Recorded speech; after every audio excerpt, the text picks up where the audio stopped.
Kak, aku kalau sholat kadang masih suka keinget urusan dunia. Itu gimana ya, Kak? Nah, buat kalian yang belum bisa sholat dengan khusyuk, mungkin kalian bisa dengar cerita yang satu ini ya. Sholat tapi pikiran melayang. Suasana majelis Rasulullah SAW terasa begitu tenang.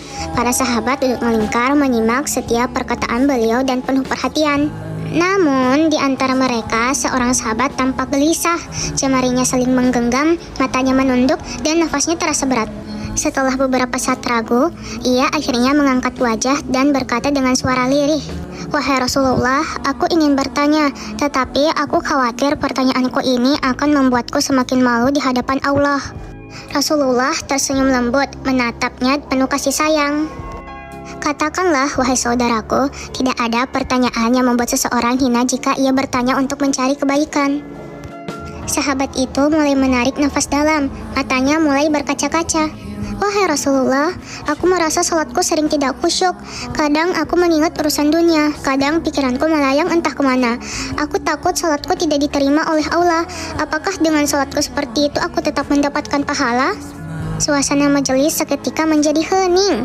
Para sahabat lainnya ikut menunduk, merasakan kegelisahan yang sama. Mereka tahu betapa beratnya pertanyaan itu. Namun yang terjadi setelahnya benar-benar di luar dugaan. Rasulullah tidak langsung menjawab. Beliau menatap sahabat itu dengan penuh kelembutan.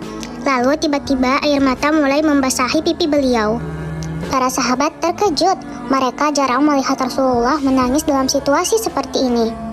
Dengan suara bergetar, beliau berkata, "Demi Zat yang jiwaku berada di tangannya, sungguh setan tidak akan pernah berhenti berusaha mencuri bagian dari sholat seorang hamba hingga ia teralihkan. Tetapi ketahuilah, Allah tetap melihat usahamu." Rasulullah menarik nafas dalam, lalu melanjutkannya, "Wahai saudaraku, jika engkau meninggalkan salat hanya karena takut tidak khusyuk, maka setan akan menang. Tetapi jika engkau tetap berusaha salat, meski pikiranmu teralihkan, ketahuilah bahwa setiap kali engkau berusaha kembali kepada Allah dalam salatmu, saat itulah Allah menyambutmu." Mendengar itu, sahabat tersebut tak mampu menahan tangis, begitu pula sahabat lainnya. Kemudian Rasulullah melanjutkan dengan penuh kelembutan, "Bayangkan, seorang ibu yang melihat anaknya berjalan ke arahnya, tetapi anak itu sering jatuh dan tersandung. Apakah sang ibu marah? Tidak. Ia justru akan berlari menghampirinya, mengangkatnya, dan mendekatnya erat.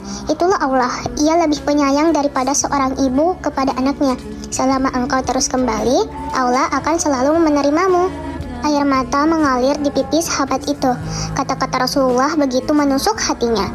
Sejak hari itu, ia tidak lagi putus asa dalam sholat.